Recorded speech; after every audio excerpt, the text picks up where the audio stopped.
पीछे होकर बैठ जाओ भाई, बैठ जाओ पीछे होकर। भागीरथ पीछे बैठा, उनको बैठो भाई, बैठो।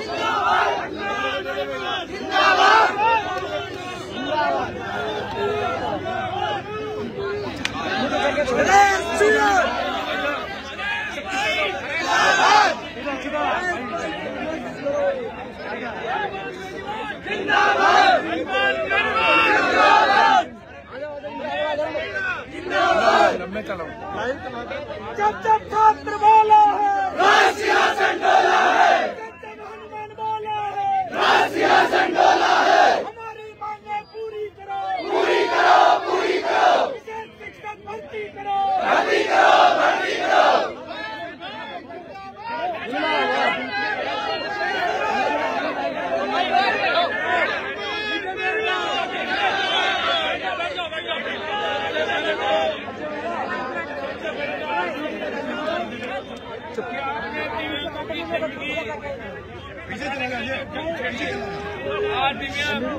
शिक्षा के नाम पे तो सरकार बात कर रही है, लेकिन विशेष शिक्षक लगाने की जो बात है, ये लोग सरकार के समय बजट के अंदर जो भर्ती निकाली थी उसके अंदर से भी 1200 पद अभी बेगलों के खाली है। और पर पंचायत भी अगर आप ले और पर गांव अगर ले तो बहुत बड़ी संख्या होती है। पर पंचायत भी 5000 से ज्यादा विशेष शिक्षकों के पद सरकार निकाल सकती है। मैं आपको धन्यवाद दूंगा कि आप अपनी मांग के लिए डटे रहे, आपने आंदोलन की शुरुआत की। और देखिए, लोकतंत्र के अंदर लंबा लड़ना पड़ता है अपने हक और अधिकार के लिए। जब भजनलाल जैसी सरकार हो तो यहाँ तो आपको पता है कि रात कब होती है, दिन कब होता है, इसका पता ही नहीं चलता। भजनलाल सरकार के अंदर भाइयों बहुत बुरी स्थिति है। एसआई भर्ती को हमने रद्द कराया और डबल बेंच के अंदर सरकार चली गई। और सरकार ने उस वक्त कहा था, सरकार एक मंत्री जो किरोड़ीलाल जी उलझ गए थे मेरे से, और वो कह रहे थे कि आपने नहीं कराई, हमने कराई, ये किया वो किया। और भजनलाल का स्टेटमेंट कि डीबी के अंदर सरकार नहीं जाएगी। फिर भी सरकार ने डबल बेंच में ये कहा कि भर्ती को यथावत रखो। यहाँ सरकार की करनी और करने के अंदर अंतर नहीं है, क्योंकि लोकतंत्र की हत्या इस देश के अंदर हो गई। और राजस्थान में भी कांग्रेस बीजेपी मिलकर सारा काम करे। अंतर चुनाव का परिणाम भी आपने देखा होगा, जब कांग्रेस भारतीय जनता पार्टी मिलकर एक संघर्ष करने वाले व्यक्ति को हरा रहे थे, ये आपने देखा। इसी तरह हम लड़ रहे सड़कों में लगातार 25 साल हो गए।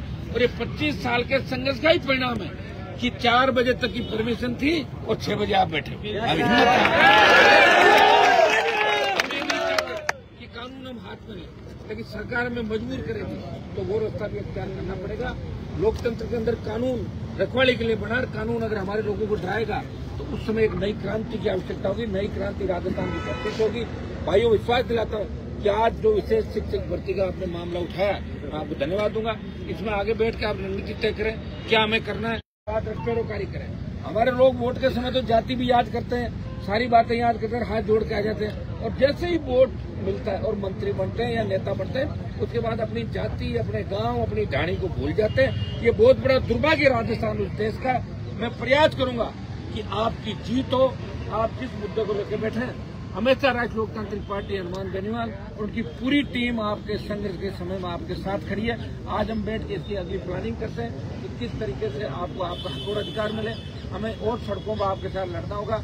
तो तमाम राजस्थान के बेरोजगार, तमाम सुविधा कर्मी, जो मुद्दे हैं, इनको एक साथ लेके हम राजधानी में पड़ाव डालेंगे, राजधानी की ओर कूच करेंगे और भजनलाल सरकार को झुकाएंगे और आप सब छोटे भाइयों की जीत कराएंगे। बहुत बहुत संगत की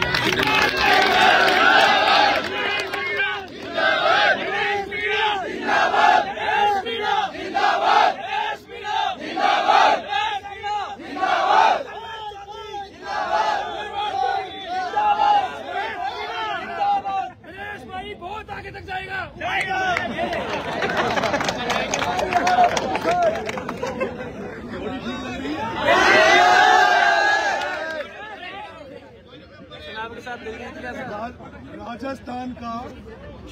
राजस्थान का सबसे बड़ा विश्वविद्यालय राजस्थान विश्वविद्यालय, और उस राजस्थान विश्वविद्यालय में भी एक बार थर्ड मोर्चा बना और उसकी रूपरेखा भी नरेश मीणा ने बनाई थी। आज 20 महीने में 3 चुनाव लड़कर और तीसरा चुनाव हार कर इसलिए आया हूं क्योंकि कांग्रेस और बीजेपी ने मिलकर इसलिए नरेश मीणा को हरा दिया कि अगर नरेश मीणा विधानसभा में चला गया तो नरेश मीणा हनुमान जी की कमी विधानसभा में पूरी कर देगा। और आज शायद अगर नरेश मीणा विधायक होता तो आप लोगों को सड़कों पर नहीं दौड़ना पड़ता, आपके लिए नरेश मीणा कुर्सियां फेंकता हुआ नजर आता विधानसभा में।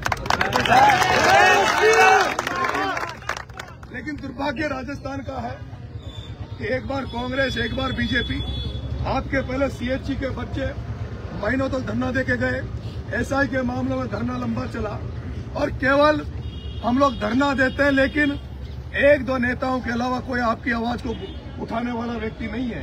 केवल हनुमान जी जब भी यहाँ पर लगता था, क्योंकि डॉक्टर साहब तो जब से बीजेपी में गए, जब से मंत्री बने हैं, डॉक्टर साहब बोल नहीं पा रहे। अभी भी भाई साहब से हमारी बात चल रही थी, हमने कहा कि भाई डॉक्टर साहब को अभी भी छोड़ देना चाहिए, समय है।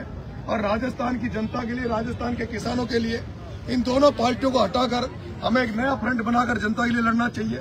मेरे साथियों, भाई साहब ने आपको मार्गदर्शित किया, मैं आपको ये भरोसा दे रहा हूँ, तीसरा चुनाव हारने के बाद आदमी टूट जाता है, लेकिन नरेश मीणा तो चुनाव हारने के बाद ही जनता के बीच में आ गया और आपके लिए लड़ाई लड़ेंगे।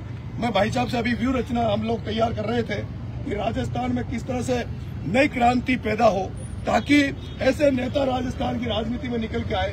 क्योंकि 200 बैठे हैं वहाँ पे विधानसभा में, कितने 200 बैठे हैं, लेकिन मुझे तो लगता है